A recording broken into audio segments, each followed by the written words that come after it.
Insizwa sina lapha ku-Facebook umxolisi life analyst owalithula unokubhalansi ey'thinta nawo umaskandi nezinye izinto la sibheka i-post lensizwa eyisherile laphana kwi-page layo lakwa-Facebook ithi yazi benginokuzwa nje ubaba ushwi kwamanye ama-podcast ehamba ekhuluma kabi umuntu ekhala ethi akaze acule ndawo even nakuhlanganani shuthi akakwazi ukucula. Sekusho bani umxolisi lapho uthi shuthi nakuhlanganani. Alright, yazi singomaskandi kumele sifunde ukuthi masixabana akugcine kithi ukuhamba u-attack umuntu ku-social media ngoba uzomenzela ugazi bese wena usala nesicwacwa. Kumanje abantu bamthanda ukubhubha umuntu ekhala ngenxa yezinkulumo bezikhombisa ukumlisa ebezenziwa ozakwabo. Lento ayibe isifundo nakwabanye abasazoxabana. Uma uxabana nami ngisho kungathiwa yimina engi-wrong, musa kuhambe uyongithiwa kubantu ngoba abantu abazi ukuthi yimina engikusukela, bazozonda wena abantu. Ushwi akakaze enzise okwe-legend lapho even mina ngisayida nomuntu ekhala because yena uhambe wayolwisa umuntu ekhala kumbuso wamaciko while umuntu ekhala ngingakazi ngemuzwa elwa naye. Asikufuni lokho. Okwesibili okungixakayo, umuntu ekhala bekuthiwa akakwazi ukucula ukhiphe i-album emnandi cishe ukwedlula ngisho eyakhe manje. Ngiyadideka ukuthi kanje ngoba yena ubekathi umuntu ekhala akakwazi ukucula akakaze acule ngisho emandulo bese kuyahleka. Iphutha elenziwa umuntu ekhala lilodwa ukuthi azitshele ukuthi njengoba ezwana nomfowabo nje bazozwana ingunaphakade. Yilona phutha lenzo lelo ngoba uma uyi-group make sure zikhona izingoma nawe ozozilida ukuze uma nixabana usale nawe nezingoma owaziwa ngazo nokwazi ukudlala ngazo emcimbini. Uyabona manje umuntu ekhala kuyefana nokuthi uqala phansi ucule ngoba nakuba enazo izingoma azenze nobaba uShwi ayikho neyodwa ayilidile. So angeke emcimbini uqashwe ngengoma elidwa ngomunye umuntu. So isifundo lesi kulaba abasacula ngokuhlanganyela. Yingakho namanje uShwi akakaze ehlale since behlukana belokhu eqashwa ngoba i-brand isale ngakuye. Lilonke nje ukuhlukana kwabo kushaye kakhulu umuntu ekhala njengomuntu obengu-lead ethimini. Isifundo lesi, hlakanipha uma umuntu, cabangela ikusasa, ungajabuleli namuhla kuphela. Umuntu ekhala uyigagu engomeni. Ngisazibuza nje bekwenze njani ungalidi neyodwa ingoma ekubeni ekwazi ukucula ubaba uShwi ubemqinela. Isho kanjalo-ke insizwa laphaya. Mxolisi life analyst Thuli niyifollow-ke le nsizwa. Siyathanda ukuthi masishare umsebenzi womuntu bese-ke siyawu-recommend ukuthi abantu abayobheka-ke i-page or i-group mawukuthi ithiwa la khona. Right, le nsizwa ibeka amaphoyinti amaningi, ibeka inkulumo abanye abantu mhlambe abanqenayo ukuyikhuluma mhlambe nanokuthi zivele ngabo. So into ey'njengalezi azinalo iphutha. Ukhuluma nje iqiniso, umbono wakhe naye awubekayo.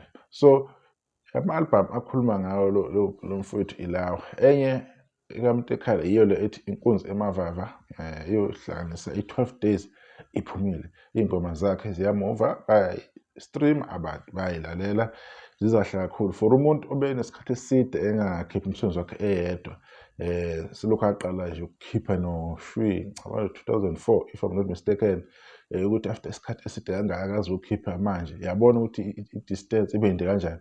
Iyona nto ade ekhuluma ngayo ukuthi imshayile. Le misebenzi ade ayenza ngale noShwi ekhona umuntu ekhala. Kodwa manje nxa uthi i-voice ebilida ekaShwi ingakho sengathi akazekho. Kanti ukahle kakhulu. Naku umsebenzi kaShwi uthi ukuba ngangikhona una-8 days ziyakhuphuka iy'nombolo zihamba kahle kakhulu. Abantu abakhala ngakho nabakushoyo akuningi ukuthi umuntu ekhala uma bezwa iy'nkulumo ezinye zavela ngaye ubaba uShwi zikhombisa ukuphikisana nalendlela umuntu ekhala enza ngayo.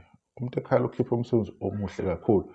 Compare iy'nkulumo ezike zavela ukuthi into ey'thize akakwazi ukuzenza. Maybe mhlambe nokungenzeka ukuthi bencike kakhulu kuShwi. Umuntu ekhala umsebenzi wakhe wuye omuhle kakhona. Okushiwo abantu ukuthi kuyaphikisana nokushiwo uShwi ukuthi yena umuntu ekhala akakwazi, maybe akakwazi ukulida because I don't believe ukuthi umethi akakwazi ukucula ukuthi leyo nkulumo mhlambeni yayiminani because uyakwazi ukucula umuntu ekhala. Maybe ukulida, maybe lokho ababekuchaza mhlambeni lapho. So i-10 millionaires emculweni bafowethu yohleli kunabantu bahlala befuna ukungena phakathi kwenu abohlale befuna ukunihlukanisa, abohlale benihlebela izinto enifuna ukuzizwa. Uyinkunzi, ungacula, awumdingi ubani, phumela kwiibhodwe. Amagruphu amaningi njengoba nibona nje kuyimanje, kulabantu abahlebela abanye ukuthi wena awumdingi ubani uncike ngawe, ubani udume ngoba wena usondele kuye. If ungasuka uyimele uzoba right. Baningi abantu abahlukene ngenxa yalezo zinto lezo. And mningi imisebenzi or abaculi bayakhandeka through ukuthi kuhlukwane kwamagruphu. Mhlawumbe abantu bengaba igroup engadla abantu isikhathi eside bewine nama-awards amaningi, kodwa because kunabantu bahlebela ukuthi hey, awumdingi ubani, uyakwazi ukuyimela. Why wena lokhu uvela ubani kumele umbelethe bese edla amandla akho? Babatshela kanjalo abantu beze beyibhilivelele ukuthi ubani angimdingi. Cabanga nje lezi nsizwa zasebenza kahle kanjani isikhathi eside, banama-awards amaningi, banemlando eminingi. Kodwa-ke mhlawumbe kwase kufikile-ke isikhathi sokuthi yena mhlawumbe nomunye asebenze ayimele abe yinsizwa abe yindoda, abheke ukuthi yena umsebenzi wakhe uzohamba kanjani. Mhlawumbe sekufika isikhathi, kodwa-ke iphuzu elivelile ukuthi uMtekhala uyena owashaya kakhulu because uShiwe waqhubeka wacula futhi uzwa lezi ngoma lezi ababeyiphefoma besenayo uMtekhala. Kodwa uShiwe waphinde wakhipha omunye umsebenzi, abantu bangakhohlwa lokho. uShiwe kunemisebenzi aminye ayikhiphayo ayenzayo after sebehlukene as igroup. Nazo izingoma zobeyiphefoma beziradi zimnandi kakhulu. Bekuba njalo. Kodwa-ke imibono-ke enjengale siyathanda nje ukuyishare, sikhulume, sitshela abantu ukuthi nathi sicabangani, sifake lapho nalapho. Kodwa-ke ibe yinhle ipost yalensizwa nayo iveze imibono yakhe ukuthi na icabangani. Nabanye bangayenza lento, uveze nje imibono yakho, kungabi nokuthuka abaculi, kungabi nenhlamba laphana awusazi ukuthi kanjani.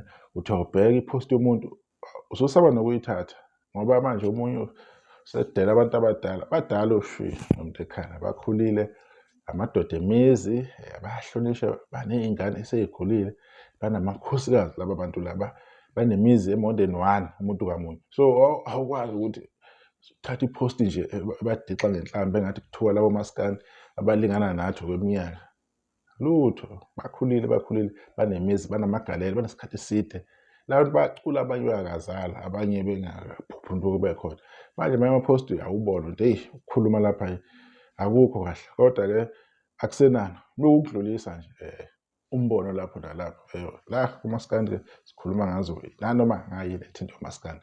Akukhathalekile ukuthi into etrendayo, ipost eshere umuntu, umculi otrendayo, owenza ama-record online, konke siyakushera lapho because asifuni kube nento esingeke siyikhave ngoba sithi sifocus kwinto eyodwa, maybe podcast, maybe commentary, uyabona.